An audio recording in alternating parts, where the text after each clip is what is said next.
നമസ്കാരം. കൈലാസ തീർത്ഥത്തിന്റെ 9ാം അധ്യായത്തിലേക്ക് എല്ലാ പ്രേക്ഷകർക്കും സ്വാഗതം.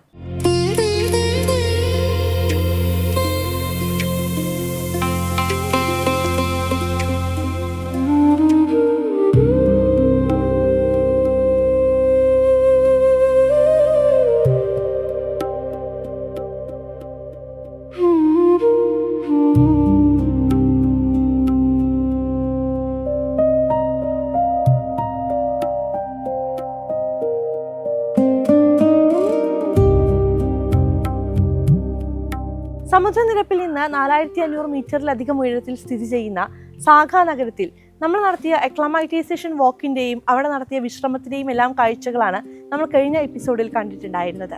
ആ വിശ്രമത്തിനും അക്ലമൈറ്റൈസേഷൻ വാക്കിനും എല്ലാം ശേഷം സാഗയിലെ തണുത്തുറഞ്ഞ പ്രഭാതത്തിൽ നല്ല ചൂടുള്ള പ്രഭാത ഭക്ഷണവും കഴിച്ച് പ്രാർത്ഥനയോടെ ഞങ്ങൾ വാഹനത്തിലേക്ക് കയറുമ്പോൾ ഞങ്ങളുടെ ഉള്ളിൽ ഒരൊറ്റ ചിന്ത മാത്രമാണ് ഉണ്ടായിരുന്നത്: കോടിക്കണക്കിന് ഭക്തരുടെ ജന്മപുണ്യമായ പരിശുദ്ധമായ മാനസ സരോവരം.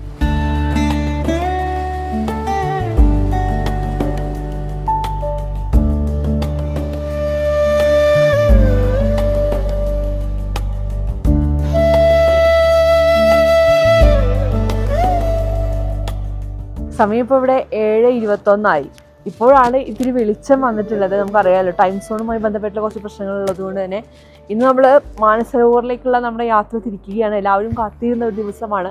കൈലാസത്തിൻ്റെ ആദ്യ ദർശനം ഇന്നുണ്ടാകുമെന്നുള്ള വലിയ ശുഭപ്രതീക്ഷയിലാണ് ഓരോ തീർത്ഥാടകരും. അതുകൊണ്ട് തന്നെ എല്ലാവരുടെ മനസ്സിലും ആ ഒരു ഭക്തിയും ആ ഒരു സന്തോഷവും എല്ലാം നിറഞ്ഞുകൊണ്ടുള്ള മുഖങ്ങളാണ് നമുക്ക് കാണാൻ സാധിക്കുന്നത്. ചെറിയ ചെറിയ ദേഹാസ്വാസ്ഥ്യങ്ങളുണ്ട് എല്ലാവർക്കും. എന്നാലും അതിനൊക്കെ മറികടന്നുകൊണ്ടും മരുന്നുകളൊക്കെ കഴിച്ചുകൊണ്ട് മുഴുവൻ തയ്യാറെടുപ്പിൽ ഇപ്പോൾ ബ്രേക്ക്ഫാസ്റ്റൊക്കെ കഴിച്ചു കഴിഞ്ഞു. ഇനിയിപ്പോൾ ഒരു ബ്രീഫിംഗ് ഉണ്ട്. അത് ബ്രീഫിംഗ് കഴിഞ്ഞതിന് ശേഷം നമ്മൾ വണ്ടികളിൽ കയറി പിന്നെ യാത്രയാണ്. പിന്നെ നമ്മൾ മാനസരോവറിൽ എത്തിയതിന് ശേഷം ഇന്ന് മാനസരോവർ പരിക്രമണം നടക്കാൻ പോകുന്ന ദിവസം കൂടിയാണ് ഇന്ന്. അതിനുശേഷമായിരിക്കും നമ്മൾ റൂമിലേക്ക് പോവുക. അപ്പോൾ എന്തായാലും ബാക്കിയുള്ള കാഴ്ചകൾ നമുക്ക് വഴിയേ കാണാം.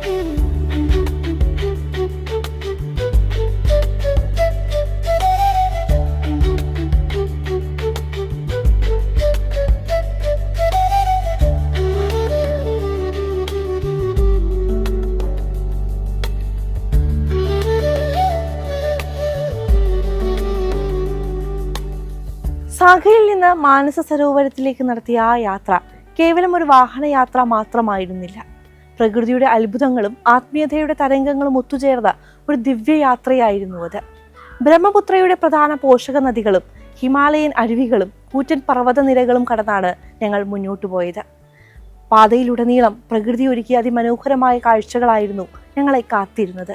സമുദ്രനിരപ്പിൽ നിന്ന് 4500 മീറ്ററിന് മുകളിലുള്ള റോഡിലൂടെ വാഹനം മുന്നോട്ട് കുതിക്കുമ്പോഴും പുറത്തെ കഠിനമായ തണുപ്പോ ഓക്സിജന്റെ കുറവ് മൂലമുള്ള ശാരീരികമായ ബുദ്ധിമുട്ടുകളോ ഞങ്ങളെ ആരെയും അത്ര കാര്യമായി ബാധിച്ചിരുന്നില്ല എന്നതാണ് സത്യം. കാരണം കൈലാസനാഥന്റെ പാദപത്മങ്ങളിൽ സ്ഥിതി ചെയ്യുന്ന ആ പുണ്യതീർത്ഥം നേരിൽ കാണാൻ പോകുന്ന ആ ആവേശം ഓരോരുത്തരിലും നിറഞ്ഞു നിന്നിരുന്നു.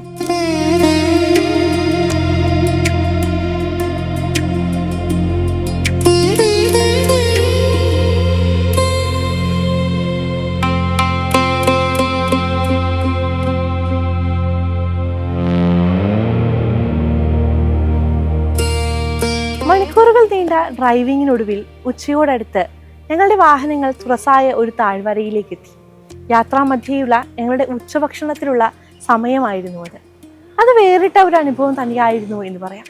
ഹിമാലയൻ മലനിരകളുടെ പശ്ചാത്തലത്തിൽ തണുത്തുറഞ്ഞ കാറ്റ് ഞങ്ങളെ തൊട്ടുതലോടി കടന്നു പോകുമ്പോൾ ഞങ്ങളുടെ വിശ്വസ്തരായ ഷേർപ്പകൾ ഞങ്ങൾക്കായി വിഭവസമൃദ്ധവും രുചികരവുമായ ഉച്ചഭക്ഷണം കരുതിയിരുന്നു. സമുദ്രനിരപ്പിൽ നിന്ന് ഇത്രയും ഉയർന്ന പ്രദേശത്ത് പ്രകൃതിയുടെ ശാന്തതയിലും തണുത്ത കാറ്റിലും ഇരുന്ന് കഴിച്ച ആ ഉച്ചഭക്ഷണം മനസ്സിനും ശരീരത്തിനും നൽകിയ ഊർജവും ഉന്മേഷവും ചെറുതല്ല എന്നതാണ് സത്യം. ഭക്ഷണം കഴിച്ച് ആ മനോഹരമായ അന്തരീക്ഷം ആവോളം ആസ്വദിച്ച് വലിയ പ്രതീക്ഷകളോടെയാണ് ഞങ്ങൾ മാനസരോവരം ലക്ഷ്യമാക്കി ഞങ്ങളുടെ യാത്ര തിരിച്ചത്.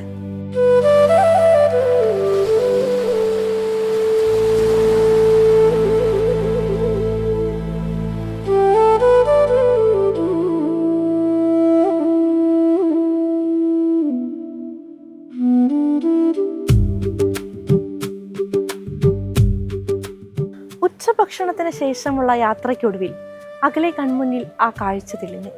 നീലാകാശത്തിന്റെ വലിയൊരു പ്രതിബിംബം പോലെ തിളങ്ങുന്ന വിശുദ്ധ മാനസ സരോവരം. ദൂരെയല്ലാതെ മാനസ സരോവരത്തിന്റെ ആ ആദ്യ ദർശനത്തിൽ തന്നെ വാഹനത്തിനുള്ളിലിരുന്ന പലരുടെയും കണ്ണുകൾ നിറഞ്ഞുപോയി. കൺമുന്നിൽ കാണുന്നത് യാഥാർത്ഥ്യമോ അതോ ഭാവനയോ എന്ന് തിരിച്ചറിയാൻ പറ്റാത്ത നിമിഷങ്ങൾ. മാനസ സരോവരത്തിന്റെ അരികത്തേക്ക് അടുക്കുംതോറും അവിടുത്തെ അന്തരീക്ഷത്തിൽ അനുഭവപ്പെട്ട ശാന്തതയും ആത്മീയ ഊർജവും ഞങ്ങളെ പൂർണ്ണമായും നിശബ്ദരാക്കി കളഞ്ഞു എന്ന് പറയാം. അങ്ങനെ പെർമിറ്റ് നടപടികൾ വേഗത്തിൽ തീർത്ത് നമ്മളെയും വഹിച്ചു വാഹനം തടാകത്തിന്റെ അടുത്തേക്ക് നീങ്ങി. അടുത്തെത്തും തോറും മാനസ സരോവരത്തിന്റെ ഭംഗി കൂടിക്കൂടി വരികയായിരുന്നു. പണ്ട് കഥകളിലും പുരാണങ്ങളിലും എല്ലാം കേട്ട മാനസ സരോവരം നേരിൽ കണ്ട നിമിഷം ജീവിതത്തിൽ ഒരിക്കലും മറക്കാൻ സാധിക്കില്ല എന്നതാണ് വാസ്തവം. കോടി പുണ്യം ഒരുമിച്ച് ഞങ്ങളുടെ ജീവിതത്തിലേക്ക് വന്ന സന്തോഷമായിരുന്നു ആ മുഹൂർത്തത്തിൽ ആ യാത്രികർക്ക് എല്ലാവർക്കും തോന്നിയിട്ടുണ്ടാവുക.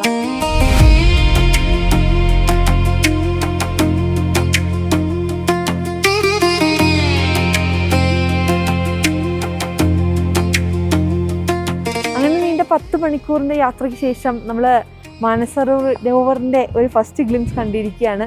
എനിക്ക് പിറകിൽ നിങ്ങൾ ആ കാണുന്നതാണ് നമ്മളെല്ലാവരും കാണാൻ കുതിച്ചിരുന്ന മാനസരോവർ. ഒപ്പം തന്നെ ഈ സൈഡിലായിട്ടാണ് കൈലാസ പർവ്വതം വരുന്നത്. പക്ഷേ ഇവിടുത്തെ ക്ലൈമറ്റ് കാരണം നമുക്ക് അതിൻ്റെ ദൃശ്യങ്ങൾ അത്രത്തോളം വ്യക്തമായി കാണാൻ സാധിക്കുന്നില്ല. അപ്പോൾ അടുത്തതായിട്ട് നമ്മൾ പോകുന്നത് ഈ മാനസരോവർ പരിക്രമണത്തിനാണ്. നമ്മൾ വണ്ടിയിൽ ഇരുന്നിട്ട് തന്നെയാണ് മാനസരോവർ പരിക്രമണം ചെയ്യുക. അപ്പോൾ ഇവിടെ ഒരു ചെക്ക് പോയിന്റിലാണ് നമ്മളിപ്പോൾ ഉള്ളത്. ഇവിടെ നമുക്ക് ഇൻട്രസ്റ്റിംഗ് ആയിട്ട് കണ്ട മറ്റൊരു കാര്യം കൂടി നിങ്ങൾക്ക് കാണിച്ചു തരാം. ഇവിടെ ഒരു ഷെഡ് ഉണ്ട്. ഷെഡിന്റെ ചുറ്റോറും ഇങ്ങനെ ഒരുപാട് സംഭവങ്ങൾ ഇങ്ങനെ കെട്ടിയിട്ടിരിക്കുന്നത് കാണാൻ പറ്റും. അപ്പോൾ ഇത് ഓരോരുത്തരുടെ ആഗ്രഹങ്ങളാണ്. നമ്മൾ ചില അമ്പലങ്ങളിലൊക്കെ പോകുമ്പോൾ മണിയൊക്കെ കെട്ടിയിട്ട് കാണാറില്ലേ, അതുപോലെ എന്നൊക്കെ പറയാം. ഒരുപാട് പേരുടെ ഒരുപാട് ആഗ്രഹങ്ങളാണ് ഈ കിടന്ന് ഈ കാറ്റിൽ ഇങ്ങനെ ആടി ഉലഞ്ഞുകൊണ്ടിരിക്കുന്നത്. ഈ മാനസരോവറിനെയും മൗണ്ട് കൈലാസിനെയും നോക്കി പ്രാർത്ഥിച്ചുകൊണ്ട് നമ്മളിവിടെ ഒരു മണി കെട്ടുകയാണെങ്കിൽ ആ ആഗ്രഹം നടക്കുമെന്നാണ് വിശ്വാസം. അങ്ങനെ ആ വിശ്വാസത്തിന് വേണ്ടി ഒരുപാട് പേരാണ് ഇവിടെ ഇത്തരത്തില് ഇതിന് ചുറ്റോറും ഇങ്ങനെ ഇത് കെട്ടിയിരിക്കുന്നത്.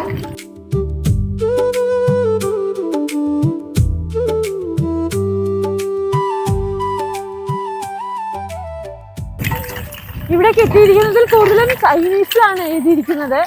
കണ്ടോ, വിരളം ചിലത് മാത്രമാണ്. ആ ഭാഗത്തേക്കൊക്കെ പോയപ്പോഴാണ് കുറച്ച് ഇംഗ്ലീഷിൽ എഴുതിയത് കണ്ടിട്ടുണ്ടായിരുന്നു. ഇതെനിക്ക് തോന്നുന്നു ഓരോരുത്തരുടെ സ്വപ്നങ്ങളായിരിക്കും.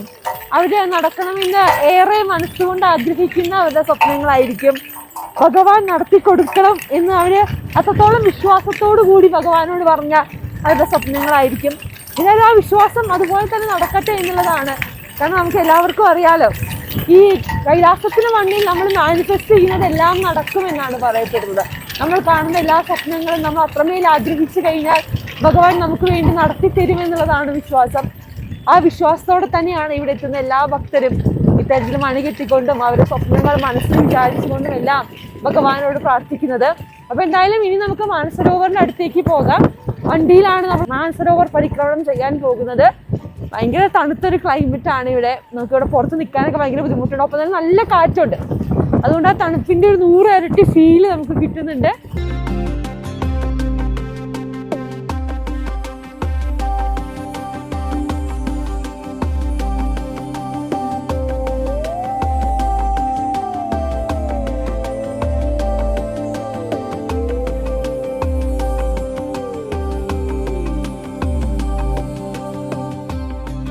മാനസ സരോവരത്തിന്റെ ദർശനം നൽകിയ സന്തോഷം അത് വിവരിക്കാൻ സാധിക്കില്ല എന്നുള്ളത് തന്നെയാണ്. ആ തടാകത്തിന്റെ തീരത്തിറങ്ങി ആ ദിവ്യ സരോവരത്തിലേക്ക് ഞങ്ങൾ നടന്നിറങ്ങുകയായിരുന്നു. പ്രകൃതിയുടെ വലിയ അത്ഭുതം എന്നല്ലാതെ മറ്റൊന്നും വിശേഷിപ്പിക്കാനില്ല. തടാകത്തിലെ വെള്ളത്തിന് മഞ്ഞുകട്ടയുടെ തണുപ്പായിരുന്നു.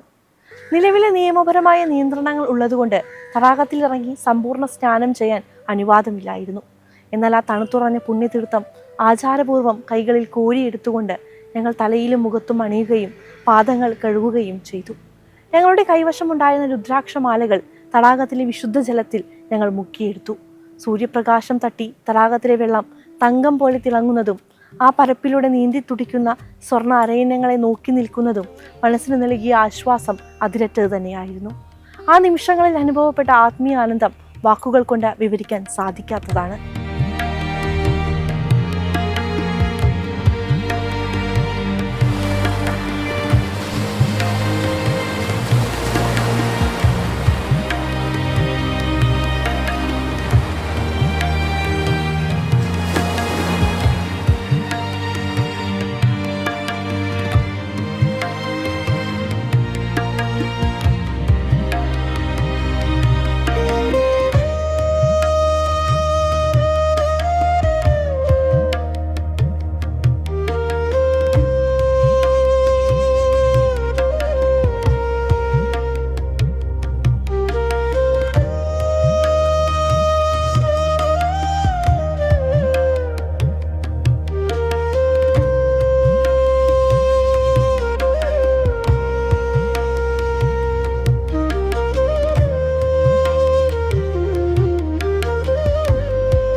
മാനസം സരോവരം.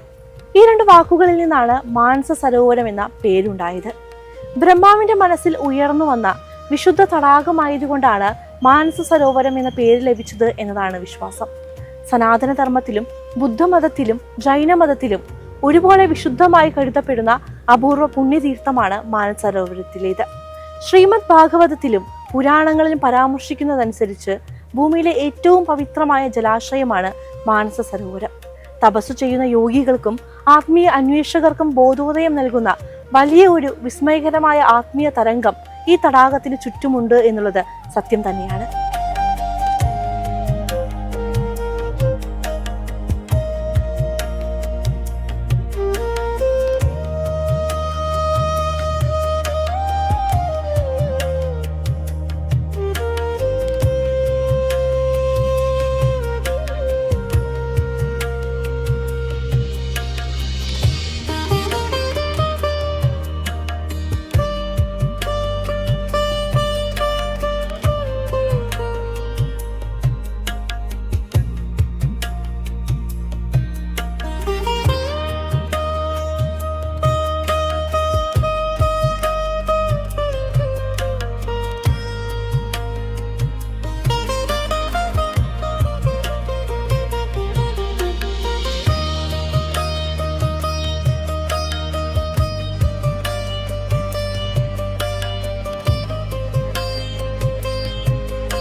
ആദിശങ്കരാചാര്യരും സ്വാമി വിവേകാനന്ദനും ഗുരു നാനക്കും ഉൾപ്പെടെയുള്ള മഹത്തുക്കൾ ഈ തീരത്ത് ധ്യാനത്തിലിരുന്നിട്ടുണ്ട് എന്നതാണ് സങ്കല്പം.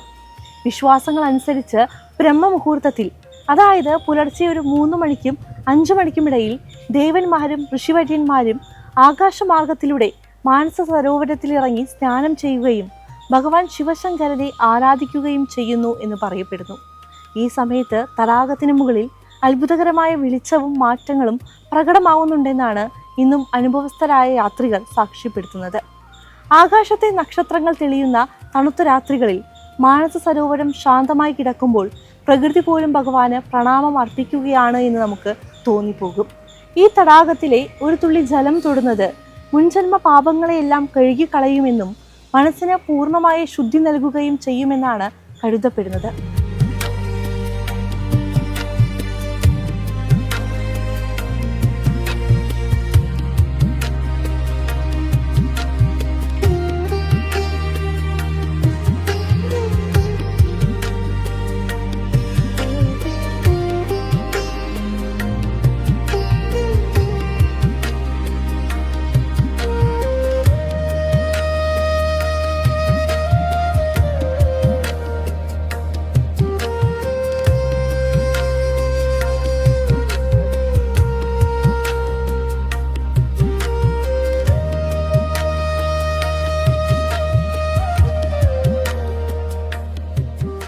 മാനസ സരോവരത്തിലെ ഒരു തുള്ളി ജലം തൊടുന്നത് മുൻജന്മ പാപങ്ങളെ പോലും കഴുകിക്കളയുകയും മനസ്സിന് പൂർണ്ണമായ ശുദ്ധി നൽകുകയും ചെയ്യുമെന്നാണ് കരുതപ്പെടുന്നത്. പ്രകൃതിയുടെ വിസ്മയവും ആത്മീയതയുടെ പരകോടിയും സമന്വയിക്കുന്ന ഈ തീരത്ത് നിൽക്കുമ്പോൾ ലൗകികമായ എല്ലാ ചിന്തകളിൽ നിന്നും മനുഷ്യൻ മുക്തനാവുകയും ഭക്തിയുടെ മറ്റൊരു തലത്തിലേക്ക് ഉയർത്തപ്പെടുകയും ചെയ്യും. ആ പുണ്യം നമ്മളെ സ്നേഹിക്കുന്നവർക്ക് കൂടി എത്തിക്കാൻ മാനസ സരോവരിലെ പുണ്യതീർത്ഥം ഞങ്ങൾ കുപ്പികളിൽ ശേഖരിക്കുകയും ചെയ്തിരുന്നു.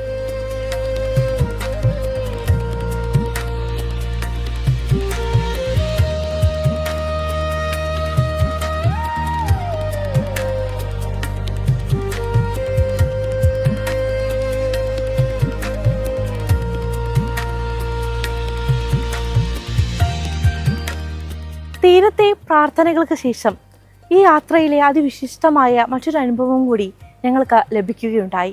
മറ്റൊന്നുമല്ല, മാനസ സരോവര പരിക്രമണമാണ് അത്. ഏകദേശം 102 കിലോമീറ്റർ ചുറ്റളവിലുള്ള വലിയൊരു പുണ്യതീർത്ഥമാണ് മാനസ സരോവരം. സാധാരണയായി നടന്ന് പരിക്രമണം ചെയ്യാൻ ദിവസങ്ങൾ വേണമെന്നിരിക്കെ ഞങ്ങൾ വാഹനത്തിലാണ് ഈ 102 കിലോമീറ്റർ ദൂരം തടാകത്തിന് ചുറ്റും പരിക്രമണം പൂർത്തിയാക്കിയത്. വാഹനത്തിലിരുന്ന് മാനസ സരോവരത്തിന്റെ ഓരോ കോണുകളും ആസ്വദിച്ചുള്ള ആ വലം വയ്ക്കൽ വാക്കുകൾക്ക് അതീതമായിരുന്നു. തടാകത്തിന്റെ ഓരോ ഭാഗങ്ങളിൽ നിന്ന് നോക്കുമ്പോഴും വെളിച്ചത്തിനും കാഴ്ചകൾക്കും ഉണ്ടാകുന്ന മാറ്റങ്ങൾ, ചുറ്റുമുള്ള ഹിമാലയൻ കൊടുമുടികളുടെ പ്രതിബിംബങ്ങൾ, അങ്ങനെ പ്രകൃതിയും ആത്മീയതയും ഒന്നാകുന്ന കാഴ്ചകളിലൂടെയാണ് ആ 102 കിലോമീറ്ററുള്ള യാത്ര ഞങ്ങളെ കൂട്ടിക്കൊണ്ടുപോയത്.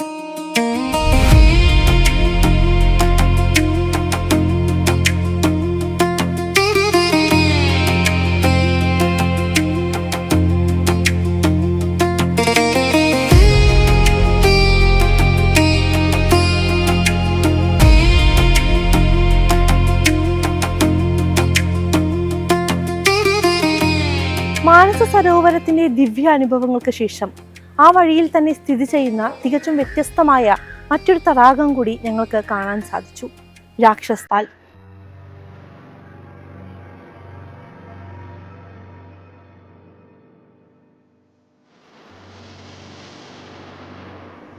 അതെ, മാനസ സരോവരത്തിന്റെ തൊട്ടടുത്ത് തന്നെയാണ് സ്ഥിതി ചെയ്യുന്നത് എങ്കിലും സ്വഭാവത്തിലും ഊർജത്തിലും മാനസ സരോവരത്തിന് നേരെ വിപരീതമാണ് രാക്ഷസ് താൽ എന്ന് പറയാം. മാനസ സരോവരം പോസിറ്റീവ് ഊർജത്തിന്റെയും ശാന്തതയുടെയും പ്രതീകമാണെങ്കിൽ രാക്ഷസ് താൽ നെഗറ്റീവ് ഊർജത്തിന്റെയും കറുത്ത ശക്തികളുടെയും പ്രതീകമായിട്ടാണ് അറിയപ്പെടുന്നത്. ഇതിന് പിന്നിൽ വലിയൊരു ഐതിഹ്യവുമുണ്ട്. ലങ്കാധിപതിയായ രാവണൻ ശിവഭഗവാനെ പ്രീതിപ്പെടുത്തുന്നതിനായി ദീർഘകാലം അതികഠിനമായ തപസ്സു ചെയ്തത് ഈ തടാകക്കരയിൽ വെച്ചാണ് എന്നാണ് പറയപ്പെടുന്നത്. തപസ്സിനൊടുവിൽ രാവണന്റെ തമോ ഗുണങ്ങളിൽ നിന്നും അഹങ്കാരത്തിൽ നിന്നുമാണ് ഈ തടാകം രൂപപ്പെട്ടത് എന്നതാണ് വിശ്വാസം. അതുകൊണ്ട് തന്നെ ഇതിന് രാക്ഷസ് താൽ എന്ന പേര് ലഭിക്കുകയും ചെയ്തിട്ടുണ്ട്.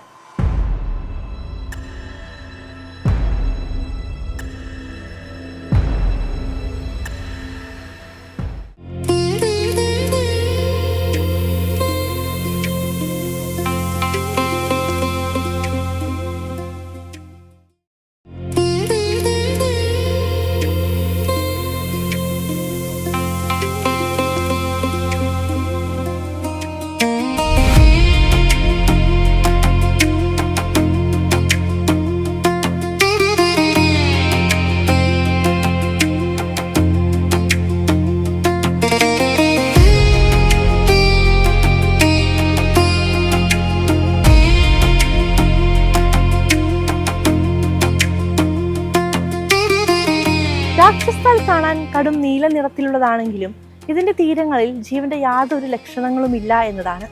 മരങ്ങളോ ചെടികളോ ചുറ്റുമില്ല. തടാകത്തിനുള്ളിൽ മീനുകളോ മറ്റു ജീവികളോ വസിക്കുന്നില്ല. പക്ഷികൾ പോലും ഇതിനു മുകളിലൂടെ പറക്കാൻ മടിക്കുന്നു എന്നാണ് പറയുന്നത്.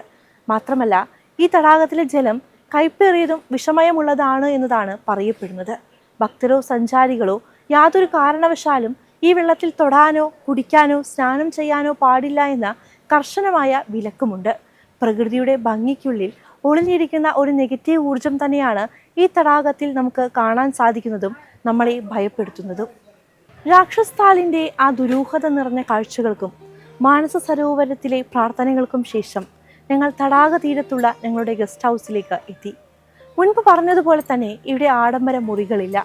ഡോർമെറ്ററി രീതിയിൽ ഒരുമിച്ച് തങ്ങുന്ന വലിയ മുറികളും കോമൺ ബാത്റൂം സൗകര്യങ്ങളുമാണ് ഉള്ളത്.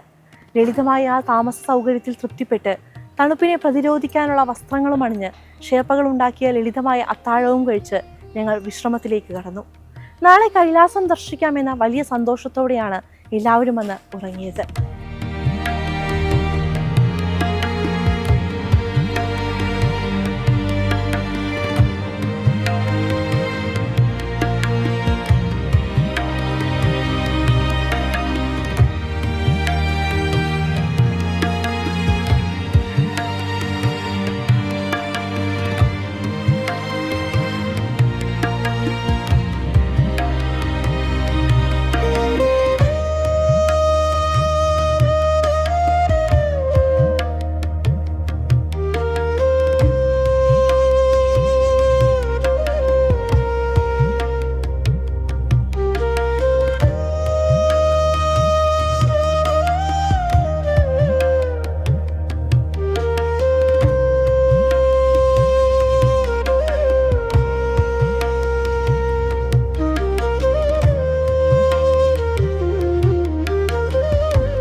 കൈലാസ യാത്ര കഴിഞ്ഞ് തിരിച്ചെത്തി ആ ദിവസങ്ങളെക്കുറിച്ച് ഓർക്കുമ്പോഴും മാനസ സരോവരത്തിന്റെ തീരത്ത് കഴിച്ചുകൂട്ടിയ ആ രാത്രി മനസ്സിൽ വീണ്ടും വലിയൊരു ഹൃദയമിടിപ്പായി അനുഭവപ്പെടുകയാണ്. കാരണം ആ തണുത്തുറഞ്ഞ രാത്രിക്ക് ശേഷം വരുന്ന പ്രഭാതത്തിലാണ് ആ മഹാത്ഭുതം ഞങ്ങളെ തേടിയെത്തിയത്. ഏത് നിമിഷവും മേഘങ്ങൾ മാറി പ്രപഞ്ചനാഥനായ കൈലാസനാഥന്റെ ആവാസ കേന്ദ്രമായ ശ്രീ കൈലാസ പർവ്വതത്തിന്റെ ആദ്യ ദർശനം ഞങ്ങൾക്ക് ലഭിക്കാൻ പോകുന്ന നിമിഷങ്ങളായിരുന്നു അത്. കോടിക്കണക്കിന് ജന്മങ്ങളുടെ പുണ്യം പോലെ കൺമുന്നിൽ തെളിഞ്ഞ കൈലാസ ദർശനത്തിൻ്റെ ഭക്തി നിർഭരമായ ദൃശ്യങ്ങളുമായി നമുക്ക് അടുത്ത അധ്യായത്തിൽ കണ്ടുമുട്ടാം. നമസ്തേ.